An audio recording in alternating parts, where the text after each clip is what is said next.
et des subventions de 250 000 par ASC. yàlla di dogal 2024 jot ku ne xam na ne changement am ci dëkk bi état bu bees ñëw état mi nga xam ne tey ci ay domaine de compétence am moom la jël 9 dénk ko commune yi jox ko dénkaane boo xam ne dama lay dénk mais du ma la bàyyi nga demal sa bopp dama lay dénk mais man maa lay accompagner si boo jël sa recette fan nga koy dugal mu boole la ak perception dama lay dénk mais man maa lay booleel ak ku la valider li nga xam ne moom ngay liggéeyee mu dénk te boole la ak sous-préfet dama lay dénk autant mën naa citer loo xamante ne tey état daf ko jël boole ko maire yi tënkale ñuy liggéey donc 2024 ñëw état bu bees ñëw ku ne état wax changement boo toogee da ngay dégg ñu ne la par exemple ma gis Omar Samba nekk dëkk bi doxul mu ne ma état bu bees moo fi nekk donc compassion boobu wala temps de grâce boobu nga xam ne nit ñi may nañ ko état bi luy état moo wàcc ba ci commune 2024 ñëw changement am ndax lii ñu def tey daan na ko décembre 2024 lañu ko bëggoon a def monsieur le maire macha allah si xarañteem si jàppale ASC yi ndax du si jóg si la jëloon ne 2024 bi la ñuy def des signatures contrat de performance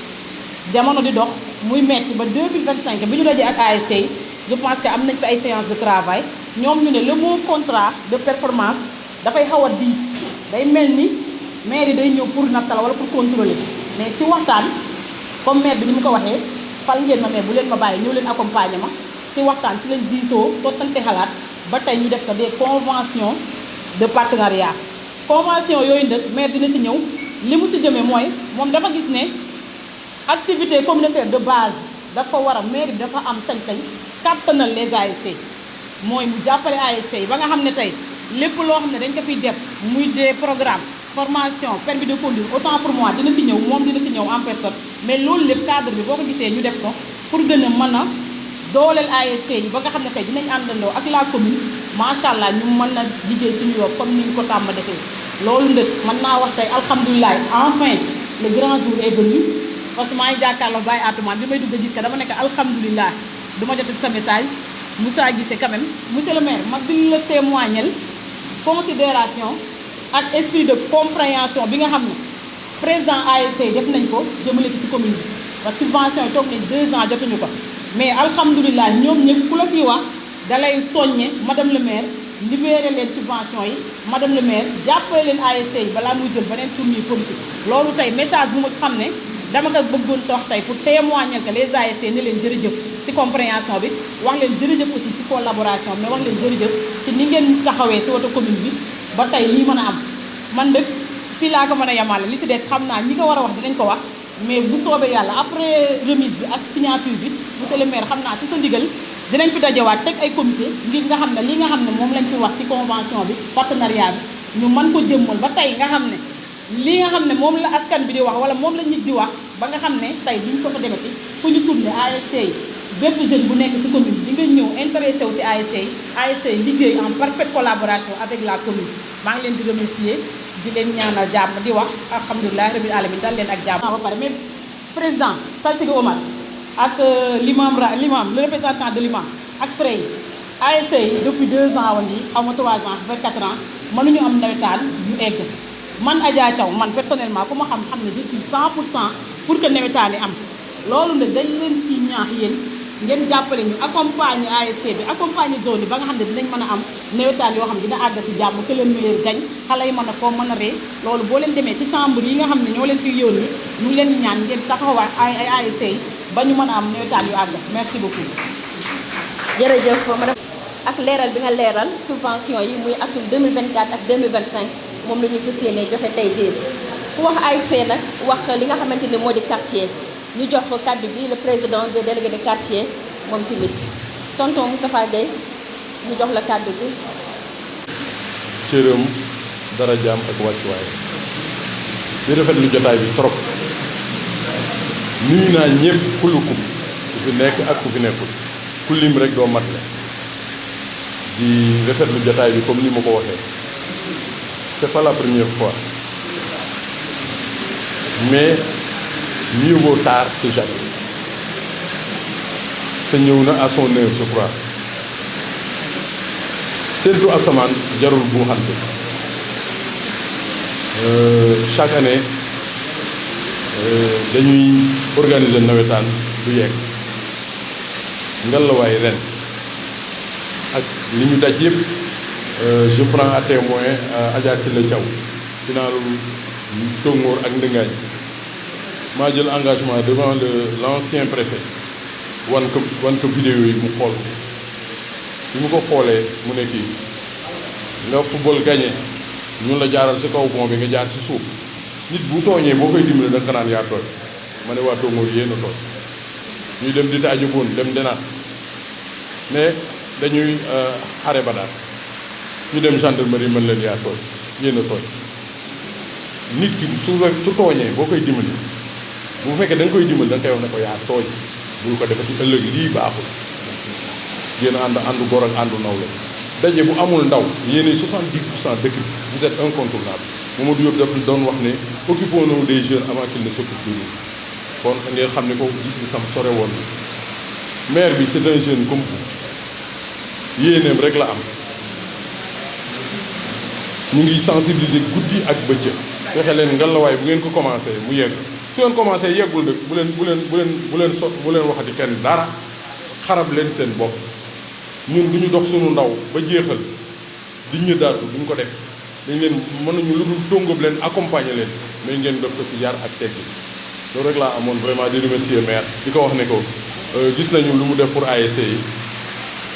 ñu koy gërëm mais délégué de quartier yi ñu ngi xaar da nga leen di budgétiser chaque année ñu ngi xaar suñu wàll beneen bi da nga am benn doléance bu ma la posé woon le virage keroog bi ñuy booster recette bu maire yi nga wax ne tey agent def nañu recouvrement à hauteur de 600%. nga am loo ma diggoon foofu dama bëgg il n'est jamais trop tard pour bien faire mais balaa at mi jeex ñooñu xam ne ñoo la defal résultat yooyu nga récompenser leen mooy nga recruter leen te yow yaa ma ko diggoon te mosoo ma wax itam loo deful maa ngi gërëm ñëpp di sant ñëpp di kontaan trop ci jotaay bi allahumma salli ala sayyidina muhammadin wa sallam. maa ngi nuyu ñi si salle bi ñëpp di jiital nuyoo bi si monsieur le maire di nuyu suñu kilifa yi fi nekk yëpp ñu leen di ziar bu baax bon avant tout man la Bass nekk président ASC Ndëngaañ en même temps aussi di wax ci kàddu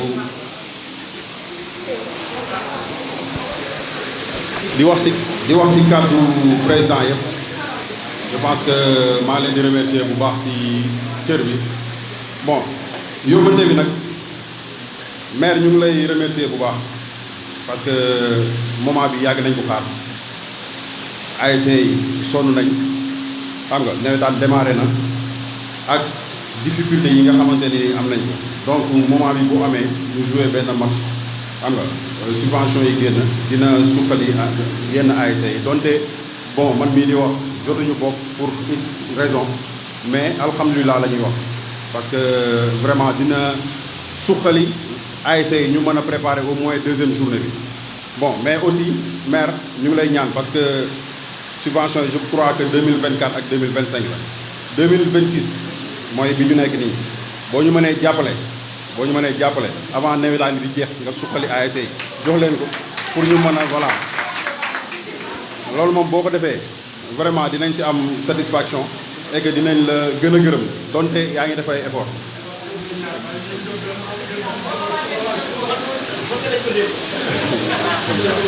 bon beneen bi may waxee mooy yàlla dafa dogal depuis bi ñu fi nekkee maire je peux dire que football lu ñu fi nawetaan yu stable bon da ngay débuter dem ba ci biir ñu ne la suñu kilifa yi ñoo arrêté wala ñoo woote wala quelque chose comme ça ñu ngi jaar ci loolu di leen ñaan pour prochaine fois ngeen di diisoog président zone wala ngeen diisoog waa zone bi ñu waxtaan balaa information yi di dem parce que ñun aussi mënuñu bàyyi suñuy activité yëpp concentré wu ci nawetaan nga football benn match ñu ne la nawetaan di continuer ndax lan parce que benn kilifa moo woote wala mu woo gouverneur nawetaan di arrêté ñu toogaat ba année prochaine loolu ñu ngi leen di ñaan bu baax pour prochaine fois ngeen di diisoog ñun balaa décision yooyu ngeen di ko jël bon fi may tëjee nag mooy monsieur le maire ñu ngi lay ñaan parce que def nga effort durant ci sa mandat bii ni nga ko defee pour Ndëngaañ defee ko pour Ouest Foire nga def ko pour Ngaparou defar ko pour ñi nga xamante ne am nañ espace defar ko pour Menguène defar ko pour Nénat defar ko pour ñëpp xam nga ñu ngi lay remercier bu baax vraiment am na solo merci beaucoup. tur bi naka la. nuyu le représentant du sous-préfet ainsi que toute l'équipe municipale bi xamante ne ñoo fi présent ah ma ne maa ngi nuyoo bu baax yaa ngi may dégg baax na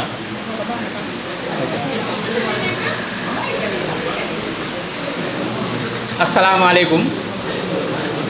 maa ngi leen di nuyu bu baax ci seen tur ak seen sant di jiital ci nuyoo bi monsieur le maire ainsi que le bureau municipal di nuyu également le représentant du sous-préfet di nuyu également sunu kilifa yi xamante ne ñoo fi nekk les autorités administratives coutumières et religieuses donc kàddu yi nag fi ma koy tàmbalee mooy remercier le maire et l'ensemble du bureau municipal pour la communication parce que je pense que ça fait 2 ans ngi nii jotuñu suñuy subvention et comme l'a si bien dit Adja donc à chaque fois un canal de communication a toujours existé entre la zone les ASC et la mairie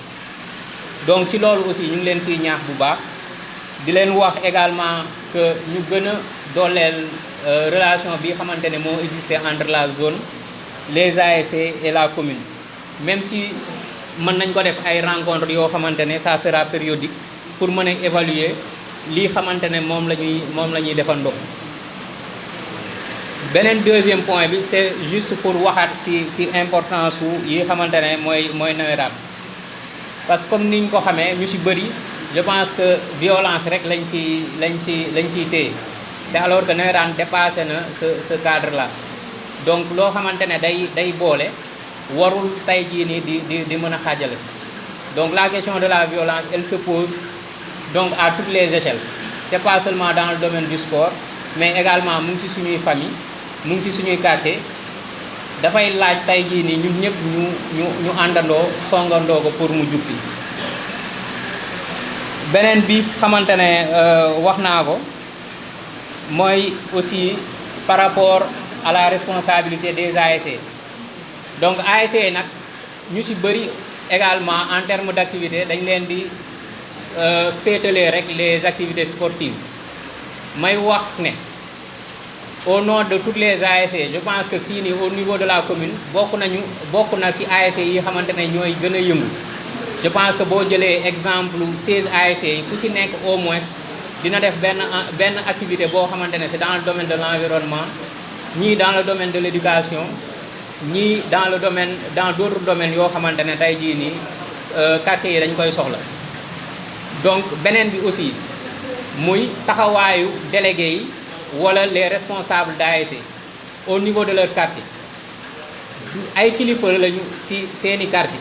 parce que amul lenn loo xamante ne dañ koy yëkkati wala ñu koy teg te duñ leen woo wala duñ leen ci laaj seen xalaat donc c'est des gens très responsables yoo xamante ne ñoo fi nekk ñoo fiy tase te à chaque fois ci suñu ay comité de gestion également bokk nañu ci ñi ciy gën a xarañ donc responsabilité boobu noonu dañ ko mës a am te instant bi aussi dañ koy continuer di ko doxee donc par rapport à la subvention des ASC comme ni ma koy waxee pour man c'est pas tout simplement une aide financière parce que tey jii nii dafa war a nekk loo xamante ne dafa war a jàppale une jeunesse maanaam warul nekk rek loo xamante ne peut-être à travers le contrat de performance muy wan ne ASC yi que ni également am na benn fànn boo xamante ne seen relation ak mairie bi aussi war nañ ko gën a mën a stabiliser donc à travers ce contrat là je pense que ku ci nekk di nga xam lenn loo xamante ne di nga ko ci mën a yokk et pour man li ci gën a important mooy tey jii nii seen ay activités yi xamante ne dinañ ko teg tout au long de l'année parce que aussi da leen di permettre à chaque fois que la mairie soit au courant de leurs activités et puis tey jii nii jàppale leen que ça soit sur le plan matériel ou financier donc loolu aussi j'insiste bien pour l'ensemble des ASC yi xamante ne dañuy signer convention bi que le plus important pour man c'est ça pour que la communication gën a dolleeku entre les ASC et la mairie donc sans bañ a guddal wax dëgg yàlla foofu laa koy tëjee di leen remercier bu baax ci seen attention jërë ngeen jëf. jërëjëf nuyu imam yow laa waroon a jëkkee sax waaye imam Bass ñu ngi lay nuyu bu baax di nuyu it képp ku toog fii suma papa Abdou Aziz Pape Modou Faye yéen ñëpp maa ngi leen di nuyu waaye it di wax rek tey maa ngi fi ñëw teewal Fray Yoff 62 66 ànd ak Birama Silla muy suñu secrétaire général bu Fray Adja Aram maa ngi lay nuyu waaye di wax ne tey de man defe naa suma wàll moom moo ma fi tax a taxaw muy Fray man maa si yor jeunesse sport culture ak loisir maa ko yor ci Fray tey nag bu ñuy monsieur le maire oowee ñi nga xamante ne ñi ñoom ñooy ASC yi mu bokk ci ñi nga xamante ne ñi man maa leen boot te it fëskee na liggéey ak ASC yi liggéey bu am solo boo xamante ne bii def nañu CLD fële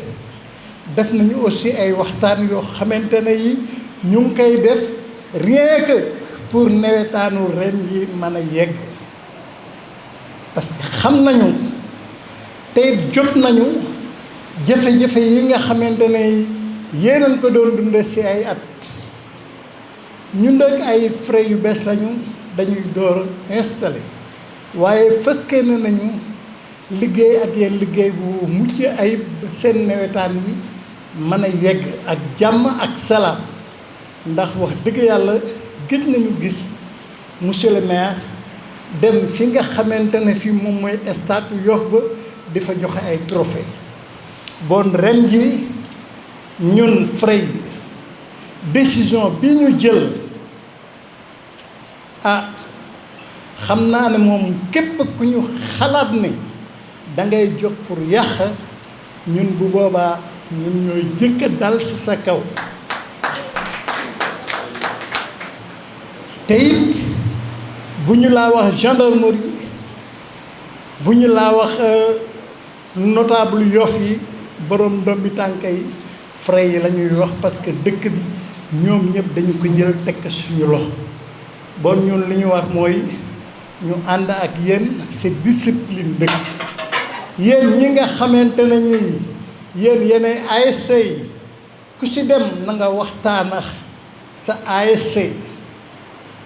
barke dem ba def naa ko def nañ ko fii Ndenaat donc ku ci ne na nga wax ak sa waa dëkk pour nawetaan yi mën a yegg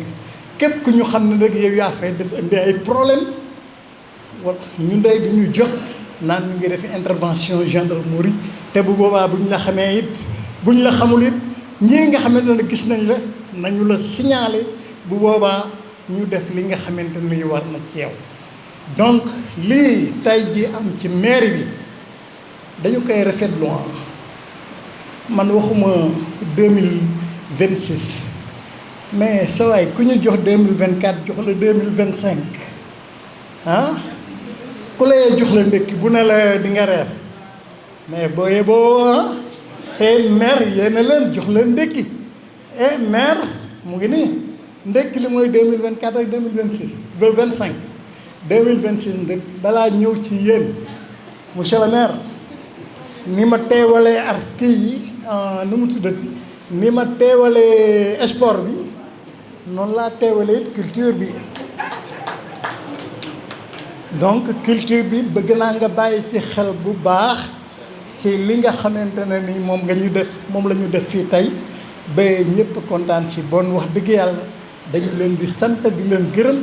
di rafetlu it man de li nga def nii monsieur le maire man nga ko defal parce que sport maa ko yor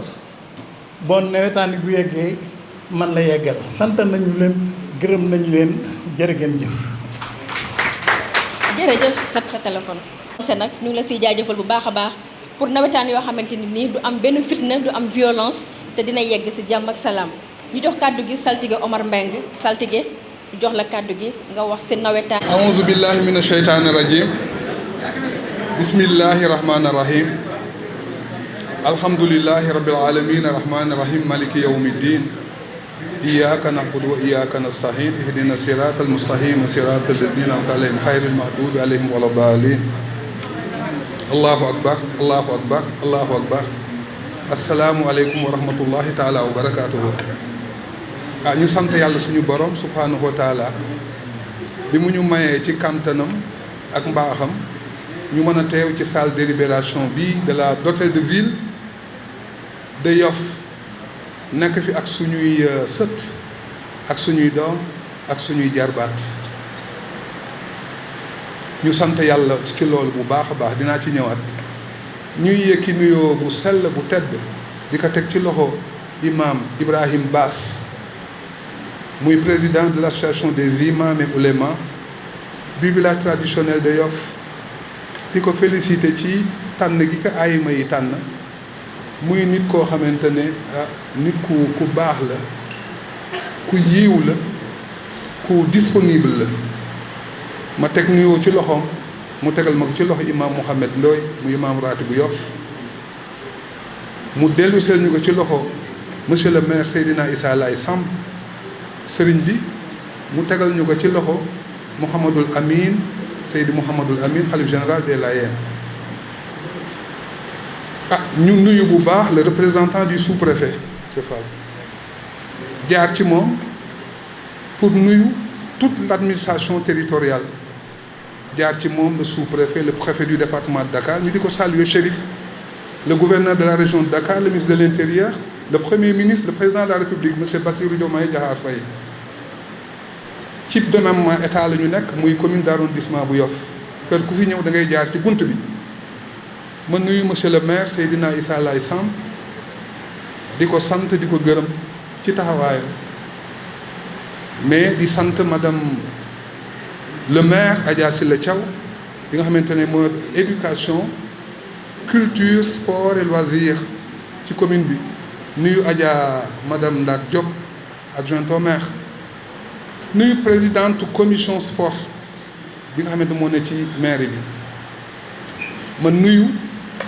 monsieur le président des délégués de quartier muy président national El Hadji Moutoufa Gueye di vice-président APEXI ma nuyu Moulay Abdoul Aziz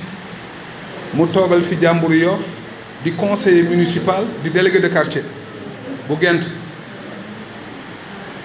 ma nuyuwaat El Hadji Moutoufa Gueye mu toogal fi magu Yoff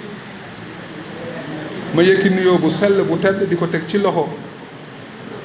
Ndiir Mbeng muy président commission sport loisir culture ci Fray Yoff classe 62 66 ànd ak seen secrétaire général monsieur Birama Sylla yàlla na ngeen dal ci jàmm dégg nañu message bi nag maire ñu ngi lay sant ab dëkk bu fekkente ne 75%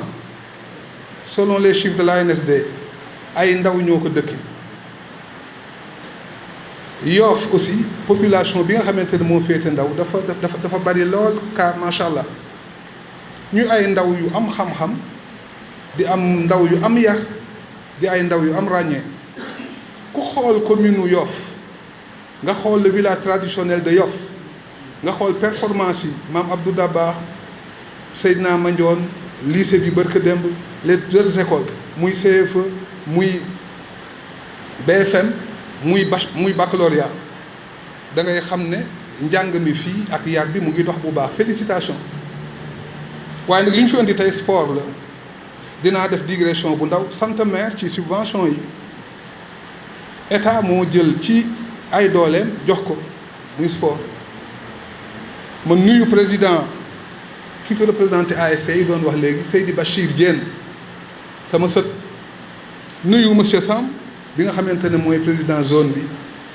mais également nuyu monsieur Abdounar Beng directeur du stade de Yoff nuyu le président de la renaissance sportive de Yoff message bu gàtt lay doon ñun ñi taxaw fii tey ay màgget lañu ay lompoñ lañu wéruñu amuñu kàntan mais nag dëkk bii dafa am lu ñu fi dénk ñu seq ko ak suñuy nawle yépp kaddu gi may yëkki nag maa ngi koy yëkki si turu jaraaf Seyni Gueye muy suñu kilifa di jaraaf Yoff coutume bi am nu mu tëddee mais nag saltige dañ ko dénk défense sécurité dalu nit ñi ak ñaan ñun ci loolu la ñuy dox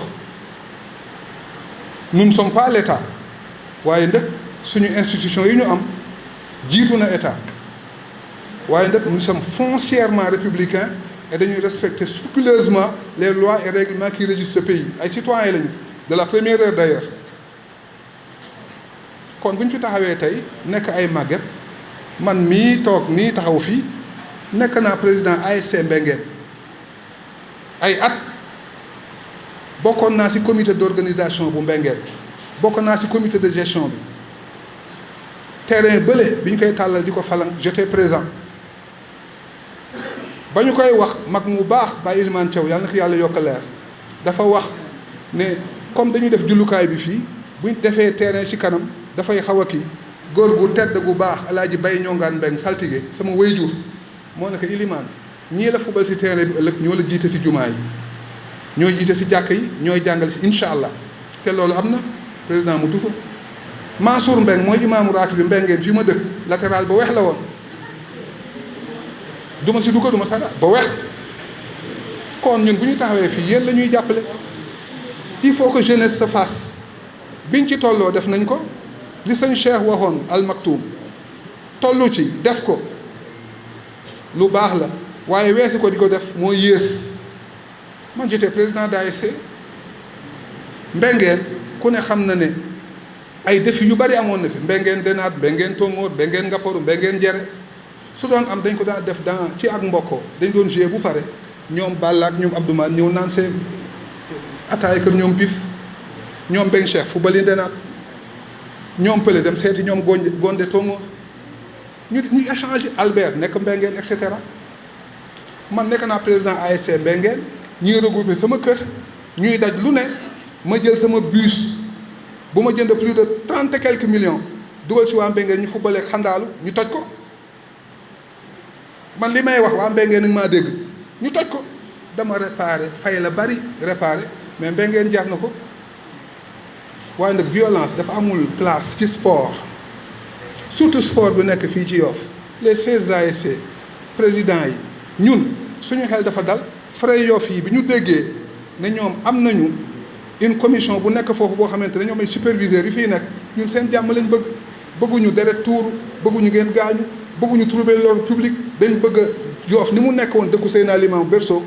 mu nekk dëkk boo xamante ne référence la fuñ na Yoff ñu ngi def violence dafay jaaxal nit ñi parce que bu njëkk ñu doon waa Yoff ñoo gën yaru ci àdduna bi ñoo gën yiiw ñoo gën baax waaye nag ndaw deretam dafa tàng day jékki-jékki yëngatu mais bu ñu yëngu dañ ko mesurer nawetaan yi on est à 200% pour mu am mais dans la paix parce que jàmm bu amul développement du am jàmm bu amul cohabitation du am jàmm du amul kenn du tal social kenn du tal dara kon ñu ngi leen di sant bu baax ñun li ñu gënal ci àdduna mooy ngeen fo ndaw day fo day yëngatu jaar nañ ci waaye nag ñun on sait prendre nos responsabilités loolu on s'en cache pas on prend nos responsabilités nous ne sommes pas l'État nous ne sommes pas la mairie waaye nag ah jàmm moo gën lépp kon ñu ngi leen di sant bu baax di wax maire Bassirou ñu ngi dégg sa doléance waaye nag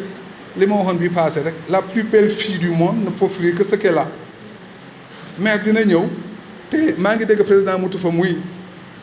dàbbali moo xam nga moom dala dàbbali guuñ maa ngi ko dégg mu la dàbbali mais yooyu yëpp nañ ko waxtaanee l'État ne peut pas tout faire mais ñun aussi au niveau local mais suñu maire bu ngi def performance yu am solo ci sport bi ci santé bi ci environnement bi ci lépp li may daaneele mooy dañu wax ASC association sportive et culturelle aspect culturel bi nañ ci accentuer bu baax ñun bu ñu nee président ASC dañoo def ay setal di désinfecter jàkk ji di organiser ay dons de sang di bale géej di peinture mbedd yi di sampat ay garab et cetera yooyu woon il faut ñu dugal ko ci te nag ñuy waxtaan ci suñu biir et puis nag di échanger lu bëree bëri Ngaparou Mbengeen Ndinaat Tongoor et cetera loolu mooy Yoff maa ngi daaneel di leen xamal ne Yoff ñun ñëpp nekk nañ benn di yëkkindoo di tegandoo fas yéene accompagner parce que li ñu yor a xas néew nii c'est pour vous ëllëg yéenay taxaw fii di wax yéenay takk ndomb yi yéenay toog si penc mi di àtt yéenay jiite jumaa yi et puis nag jamono bi pour ma daaneel jamono vitesse la jamono transparence la mais jamono xam-xam la jàng leen de ku amul xam-xam mën loo jiite nit ñi wasalaamaaleykum wa rahmatullahi taala wa barakaatu. jërëjëf saltige. taala wa barakaatu mboolem mi fi teew yëpp ñu ngi gisal ci nuyoo bi monsieur le maire de la commune de Yoff di si teg président des imams di si teg autorité religieuse ak coutumière yi fi toog yëpp mooy saltige yi ak frères yi di nuyu conseil municipal bi di nuyu aussi délégué de quartier yi mais yi fi nekk di nuyu bàjjenu gox di nuyu président ASC yi ak membre yi ñu àndal di nuyu mbooloo bi fi teew yëpp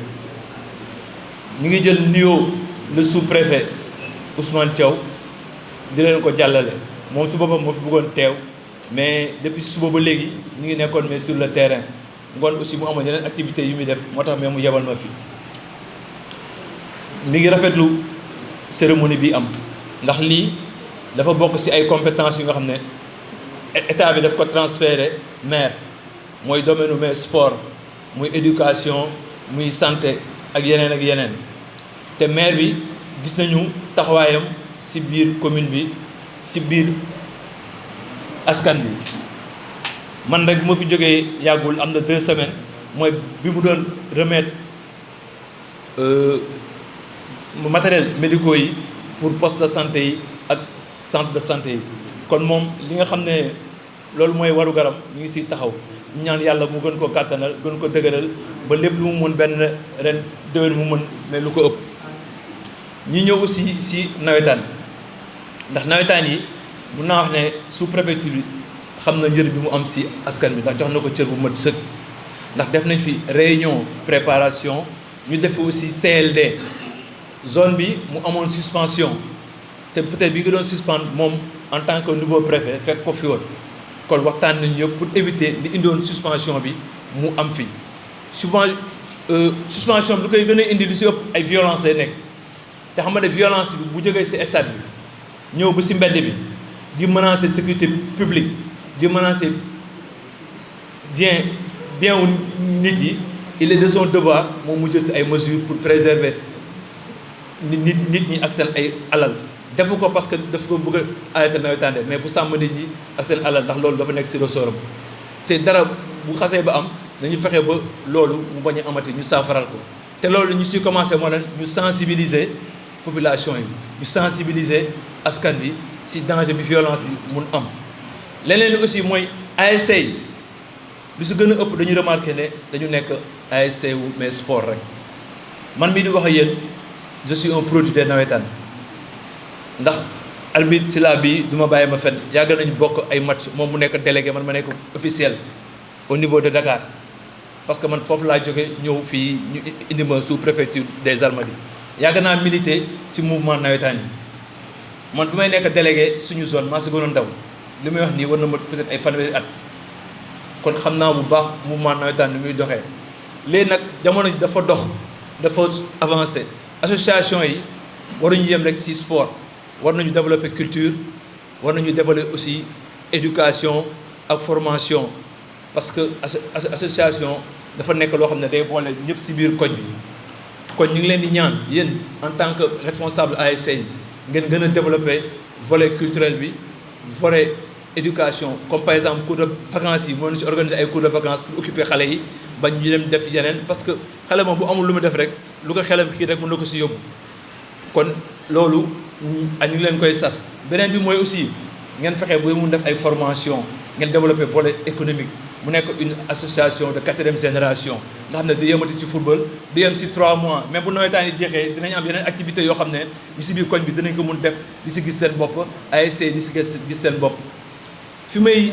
ñëwaat mooy association yi war na ñu am aussi njëriñ ci biir askan bi mooy ci vacances yi ñuy fexe bay def ay setal ñuy fexe def ay reboisement pour quartier yi bu école di waaj a ubbi école bi nga xam ne moo jege ASC yi ñu ñëw jàpp ci liggéey bi pour defar environnement wu école yi parce que école yi suñu ay doom suñu ay jarbaat ñoo fa nekk association comme ni ma waxee rek warul yem rek si 3 mois après 2 ñu ñëwaat nekk 3 mois dafa war a am benn feuille de route wala am benn programme boo xam ne moom la ñu mun mais dérouler mais bu nekkeewul si nawetaan yi te loolu yéen président yi fi nekk am ngeen capacité bi am ngeen peut-être que da ngeen di organiser wu rek ngeen xool nu ngeen koy defee te si boobaa maire je crois que dina leen gën a mun accompagner parce que day fay nekk li nga xam ne yéen da ngeen koy def moom tam mu war ko def ngeen àndandoo ngeen def ko ñuy ñaan yàlla ren bi nawetaan yi mu commencé si bisimilah rahmaani rahim et jeexee si alhamdulilah rabbi alamin ba du am benn violence du am benn rupture mais comme ni ko saltige waxee rek ñoom nekkuñu fii pour di leen gàllankoor dañ fi nekk pour di leen accompagner parce que ku doon sa sago doo dégg sa zone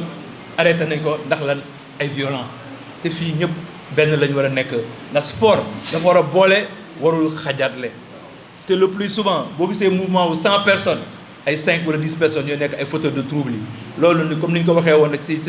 CLD bi dañ leen teel a identifier ñu xool nu ñu leen di maîtriser ba gars yi mu def foo si jàmm ñu ñaan yàlla daal comme ni ñu ko waxee lépp ñu commencé ko si jàmm ñu eggali ko si jàmm ñu ngi jégalu nag si kàddu yi bu amee mel ni si dëgg. jërëjëf monsieur le président Lay Samb. asalaamaaleykum mbokk yi ñu ngi leen di nuyu bu baax di leen ziyaara di jéggalu d'abord salle bi tàng na mais gis ngeen ne at yi ñu weesu yëpp ñu ngi nekk di yeesal hôtel de ville bi ñu doon reprendre électricité beeg yu ni mel ñu dindi woon tout ce qui est climatisation te à partir de lundi prochain incha allah rabi salle bi du disponible moo tax ñu xëcc cérémonie bi def ko tey pour permettre ñu moderniser mairie bi parce que bébét bi mooy ñu fexe am une mairie digitalisée. Donc mesdames, messieurs les adjoints au maire et conseillers municipaux, honorables autorités religieuses et coutumières, monsieur le représentant du sous-préfet des Almadies, monsieur le président de l'association des délégués de quartier, monsieur le président de la zone 6, mesdames, messieurs les présidentes, présidents et représentants des associations sportives et culturelles, chers délégués de quartier, relais communautaires, Badjen Gox, chers agents municipaux, chère population de Yoff, chers jeunes, mesdames, messieurs. Nous sommes réunis aujourd'hui pour procéder officiellement à la remise aux associations sportives et culturelles des subventions dues au titre des saisons 2024 et 2025, ainsi qu'à la signature des conventions de partenariat qui encadreront désormais notre dynamique commune. Le montant de cet appui s'élève à 11 millions de francs CFA pour les 22 ASC au titre des saisons, comme je l'ai dit tantôt, 2024 et 2025. Hier, nous avons fait les autorisations nécessaires afin que les subventions 2026 puissent être positionnées dans les comptes respectifs. Cette enveloppe traduit la volonté de la commune de continuer à soutenir les missions sportives et éducatives, sociales et communautaires de nos ASC. Je veux d'abord remercier sincèrement l'ensemble des ASC et les responsables pour leur patience, leur sens du dialogue et leur esprit de collaboration avec l'équipe municipale. Mention spéciale à la zone 6, avec à sa tête Alun Tchaou et Malik Samba, qui n'ont ménagé aucun effort afin de préserver les relations entre l'administration municipale et ces associations-là. Je mesure pleinement l'attente qui a précédé cette cérémonie. Malgré les difficultés rencontrées, vous avez privilégié la concertation, la responsabilité, la discipline et le dialogue. Cette attitude vous honore, honore Yoff et honore tout le mouvement associatif et mérite d'être salué à sa juste valeur. Gouverner une commune, c'est faire des choix.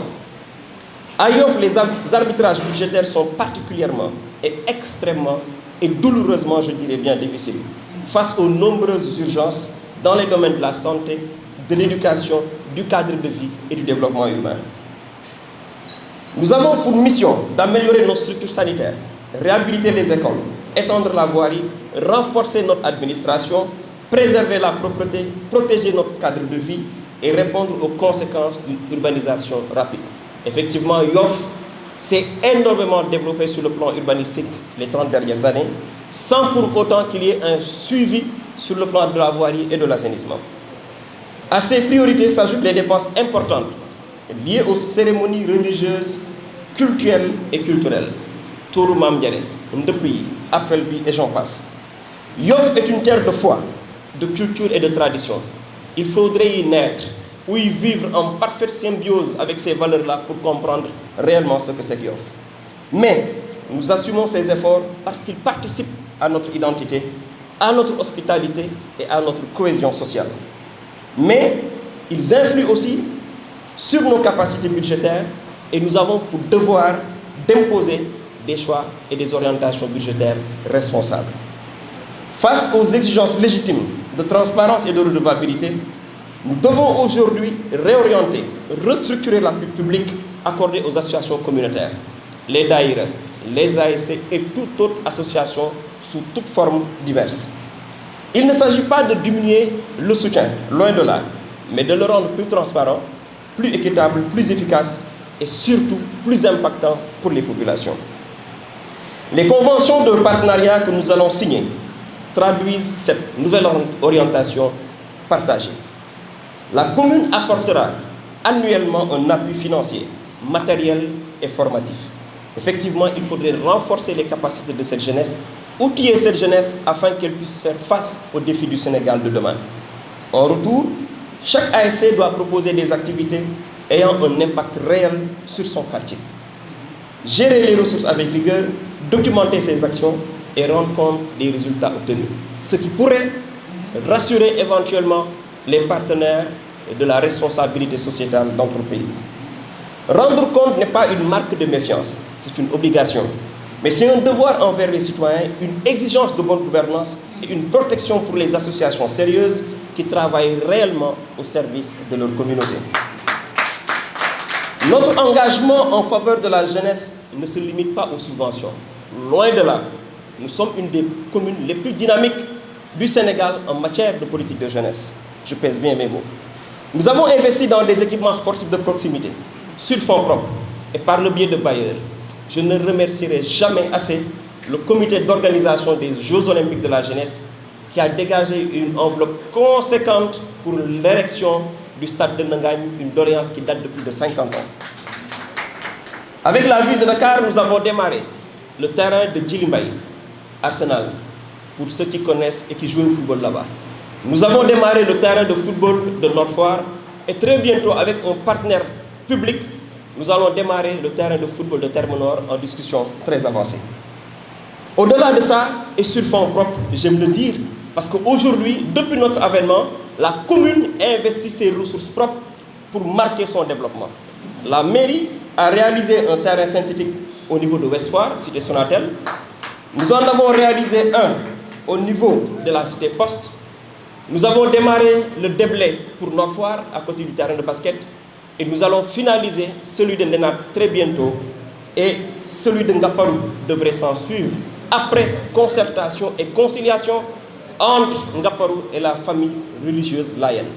Il ne nous restera que celui de Biagui. Et nous lançons un appel à tous les quartiers qui disposent d'espace de se rapprocher de la mairie dans le cadre d'un partenariat qu'on puisse réaliser au profit de la jeunesse ces équipements de proximité. Ces terrains doivent surtout être des leviers d'autonomisation du mouvement sportif. Effectivement,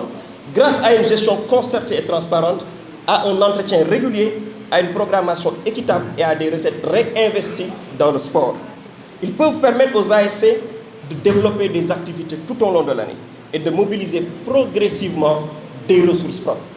Le challenge aujourd'hui est de permettre à ces ASC, à partir de ces infrastructures de proximité, de ne plus dépendre d'un maire, mais d'être autonomes et d'avoir les moyens financiers afin de réaliser leurs ambitions.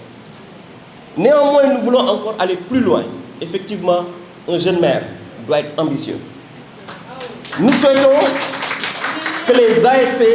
deviennent progressivement de véritables leviers du développement de l'économie locale. Les ASC rassemblent des jeunes, des talents, des compétences et ont une importante capacité de mobilisation. Cette force doit être mise au service de l'insertion professionnelle et de la création de l'emploi. J'invite ainsi les ASC à accompagner leurs membres dans la mise en place de groupements d'intérêt économique. La mairie sera à vos côtés. Ces GIE pourront développer des activités dans des domaines comme l'entretien, la gestion des équipements sportifs. Nous avons vu des jeunes proposer des solutions digitales pour la gestion de ces équipements. Le nettoiement, le recyclage, l'événementiel, la restauration, l'artisanat, la communication, le numérique et différents services de proximité. L'objectif, il est clair, c'est de permettre aux jeunes de passer progressivement du bénévolat, parce que nous savons que les ASC ne rapportent pas, mais d'être aujourd'hui de véritables acteurs économiques. C'est ça le défi, c'est ça le challenge. Les ASC, notons-le, ne sont pas seulement des équipes engagées dans des compétitions. Elles sont, par principe, des écoles de citoyenneté, des espaces d'éducation et de solidarité, ainsi que des forces de mobilisation au niveau de nos quartiers. Les subventions doivent donc impulser une véritable dynamique communautaire répondant aux défis, aux nombreux défis de notre époque. Dans le domaine de l'environnement et du cadre de vie, les ASC doivent participer aux opérations de nettoiement, à la protection de la plage, à l'entretien des espaces publics et à la sensibilisation sur la gestion des déchets. Dans le domaine de la santé, elles peuvent relayer des messages officiels de prévention, soutenir la riposte communautaire face aux maladies contagieuses, l'hépatite B, la tuberculose, sans jamais se substituer aux professionnels de la santé. Dans le domaine de l'éducation, vous le faites déjà, mais vous devez encore promouvoir la discipline, la lecture, la persévérance scolaire, la formation et l'encadrement des jeunes. Et ça, il y a des ASC qui le font et nous les encourageons à poursuivre cette voie. Cher président d'ASC, la lutte contre la violence devra être un devoir collectif. La violence n'a ni sa place sur les terrains, ni dans les tribunes, ni dans nos quartiers, mais ni dans les cœurs. C'est extrêmement important. Une jeunesse doit être unie par le cœur pour relever les défis de son époque. Chaque dirigeant, chaque acteur communautaire a le devoir d'être un éducateur. Chaque entraîneur, un exemple, chaque joueur, un ambassadeur dans son quartier. C'est ça le véritable défi. Les ASC doivent promouvoir le fair play, la médiation, le respect des arbitres, la fraternité entre les quartiers et la protection des équipements publics et privés. Aujourd'hui, nous ne remettons donc pas seulement des subventions, mais nous allons partager ces responsabilités-là. Chaque franc reçu doit se traduire par une activité utile, impactante, un jeune mieux encadré, une compétence développée, un emploi créé, un quartier plus propre, une famille mieux formée ou des conflits évités. C'est cela notre devoir en tant que jeunes de ce Sénégal. J'invite donc chaque ASC à faire de cette nouvelle étape un véritable tournant. Organisez-vous, mobilisez-vous davantage, développez vos ressources propres, créez des activités économiques, ouvrez vos initiatives aux jeunes filles et aux plus jeunes, documentez vos actions et rendez plus régulièrement compte à la communauté. Je remercie M. le sous-préfet des Almadies pour son concours permanent et constant, les autorités religieuses et coutumières pour leur accompagnement permanent, les frais, nous vous avons entendu, les délégués, nous vous remercions, nous vous avons bien entendu, le conseil municipal, les chefs de service, mes adjoints, les présidents de commission et toute l'administration municipale et l'ensemble des mouvements associatifs pour leur accompagnement. Ensemble, faisons de nos ASC les premières forces sportives, citoyennes, communautaires et économiques d'un Yoff plus dynamique, plus propre, plus saine, plus apaisé et plus solidaire. Vive le mouvement associatif, vive la jeunesse de Yoff, vive la commune. Je vous remercie de votre attention. Donc mbokk yi li ma wax ci nasaraan yëpp dina jafe ma tënk ko ci wolof mais dama koy segg tënk ko di sant ñëpp di gërëm ñëpp maa ngi nuyu bu baax sous-préfet Almadies ak ñi ko fi teewal ñëpp di nuyu imam yi di nuyu saltige yi ndey ji réew yi frais yi ak ñëpp bàjjenu gox yi kenn mënu leen fàtte gàcce ngaa làmm ci seen taxawaay délégué yi jërë ngeen jëf xeer yi bari na mais Papa Ndiaga Samb yàlla na ko yàlla yërëm ne woon na ma daw du gestu golok xale ko man ba ginnaaw nag ñu dëkk ñu parc an dañuy nekk ci yoon bi di daw rek ba incha allah atteindre objectif yi di gërëm bu baax zone 6 ak ASC yi mënoon na ñaaw te ñaawul ñaari at yàlla ñu ne la muñal te àndul ak saaga àndul ak xotti war ma loolu dafa méngoo ak li fi mag ñi bàyyi mag ñi nag liñ fi bàyyi day mel ni banta mag buy romb ak bant téeméeri at ba ko fa bul xam la tax mu bakk fa saltige loolu nag bu ñu fexee ba bant bi war ma bi xotteeku suñu société mooy xotteeku te wareefu kenn ku ne ci ñun mooy sàmmoonteeg la fi mag ñu bàyyi muy yar teggin ak dëgg. donc président Malick yow ak président ASC sant nañu leen ci seen taxawaay ku ci mel ni Moussa gisee jooy rek la deful ma ne ko Moussa ku ma xam ne du ma dox ci pression mais ci agenda lay dox lu nekk ak waxtoom fu ñu ko war a taxawee fu ñu ko war a waxee bu jotee incha allahu rabbi jëf la ñuy posé ndax jëf lañ ñu fi tege di santaat nag bu baax administration bi ndax muñ nañu ndax ñoom it jànnaxe nañ monsieur le maire ma ne leen dal leen bu waxtu bi joxe ci kattanu yàlla di leen joxe la ñu war a joxe bañ may fal yaakaar amul woon si ñun loolooy dëgg am na mag ñu yàlla dee woon ne leen woon ni dina baax ñu ne patt noppi yor seen kurus jàpp seen ñàmbur bu ñuy falwaat it luy bette lay doon ci kattanu suñu borom ndax nguur li ñu gëm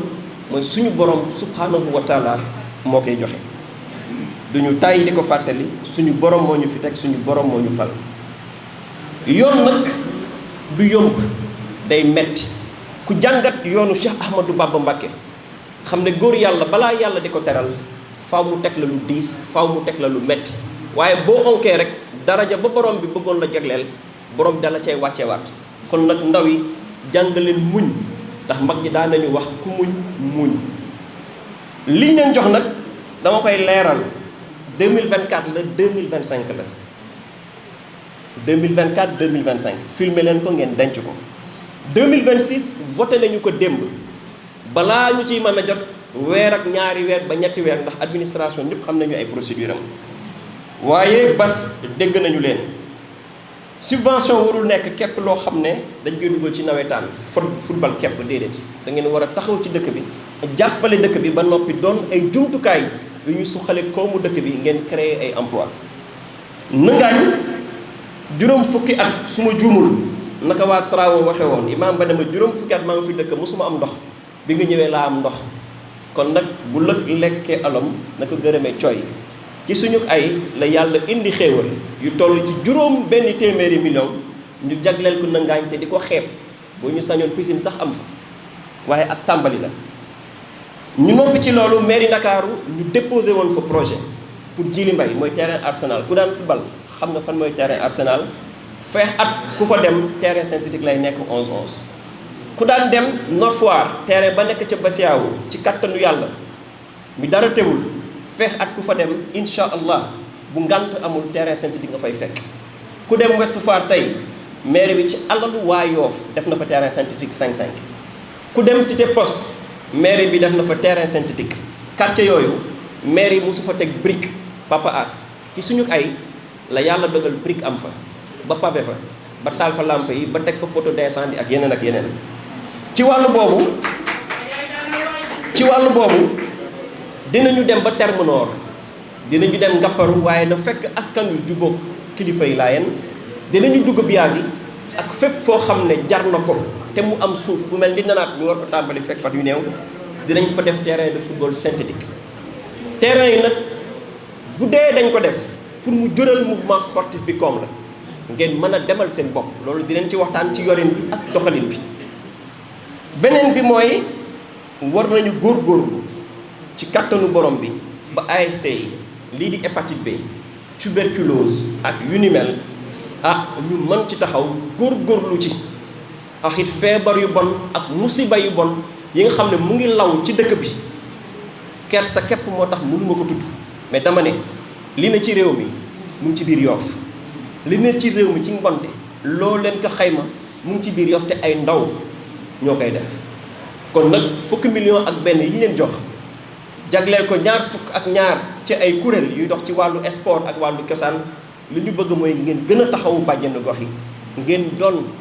góor yàlla yi ne Yoff di xeex mbon gi fi nar a sax bëgg fi dëju te bokk fi ndax Yoff ku gis mbonte ci Yoff Yoff xamu ko ndax ñun ñëpp ay lébu lañu ndax gan ak suba la fajar gan ak tisbaar gan ak tàkkusaan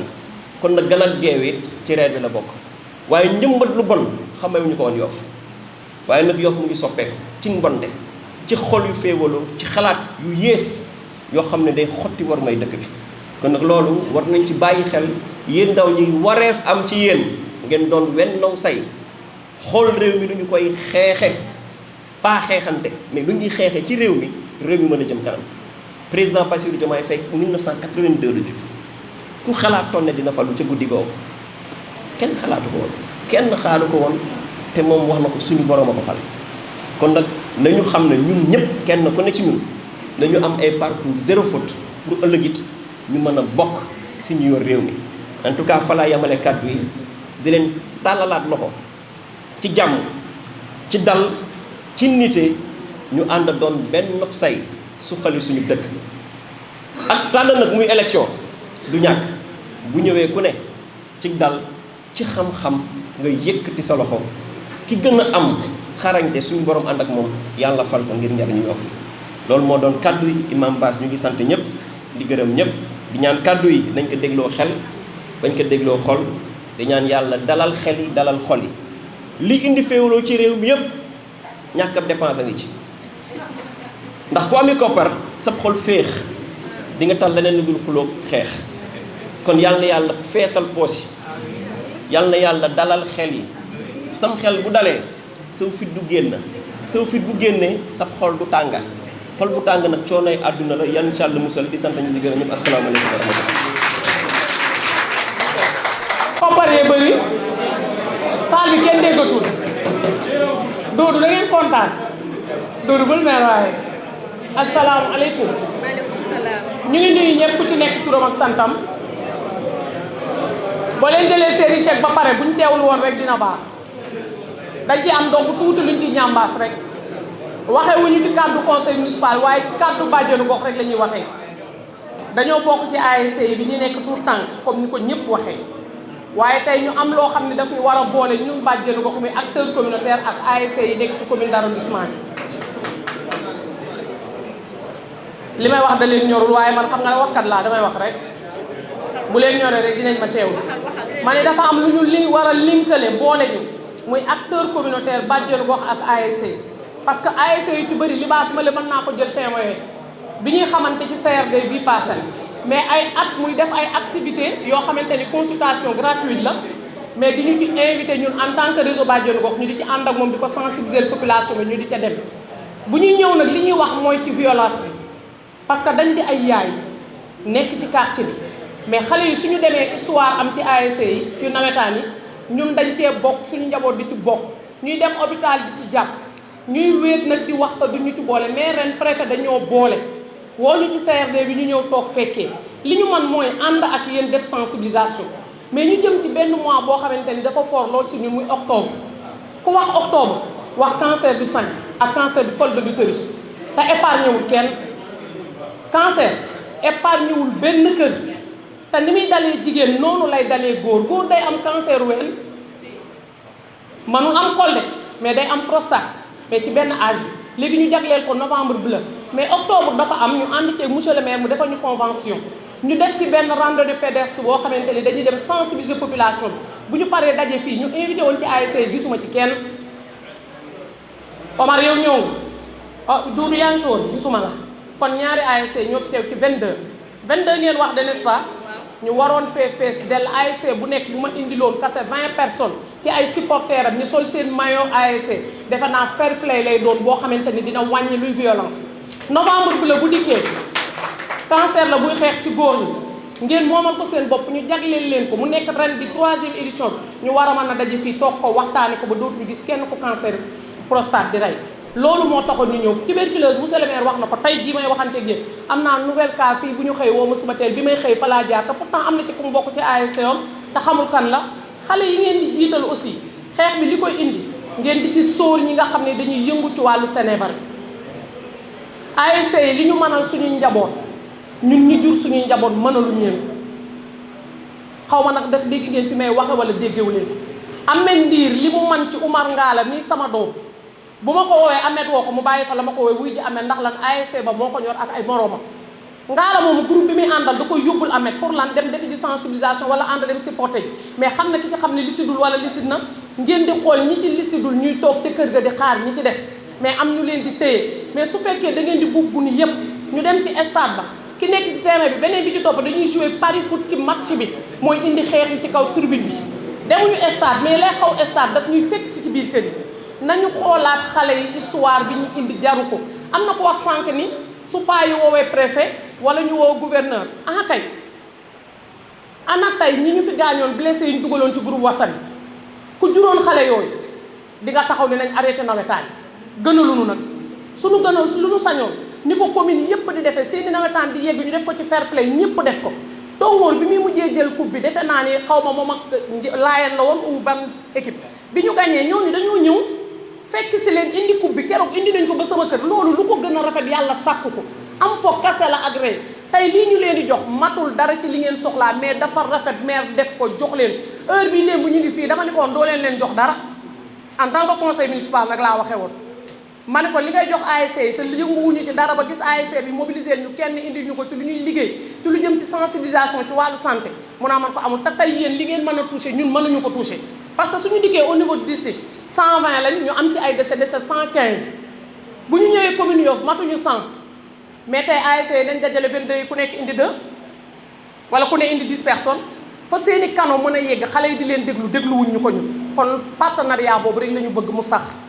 di leen ñaan fair play bi incha allahu rabbi ñu bañ ko politiser te def ko yëfi Yoff kase man bokkuma ak Seydi parti conseil municipal la Abdoulaye Diouf Sarr laa àndal mais tey lu muy liggéey ci mairie bi maa ngi fi mu dikkee dafa simmi bu politique ni teg ko nële ne nañu ànd liggéeyal Yoff ñuy ànd di tëju ci salle bi di liggéeyal Yoff moo indi subvention bii mu leen jox te mu metti lool nag mu am fu mu waroon dugg tey ji ñu ngi ak ay cas social fii ci mairie bii ci Philippe Senghor mais ñimewul a comp ci dërëm bi mu leen di jox di ñu ko jox ñu dem di ko jox malade yi day dem wëcc ci poosam mbaamu lebe ji mbaamu dem ville de Dakar pourtant ñun taxawaguñ ñu benn ASC kaay fajal ñu sa quartier pourtant dañuy am ay bor ci hôpital yi ci ay malades yoo xam ne ci seen famille lañ jugee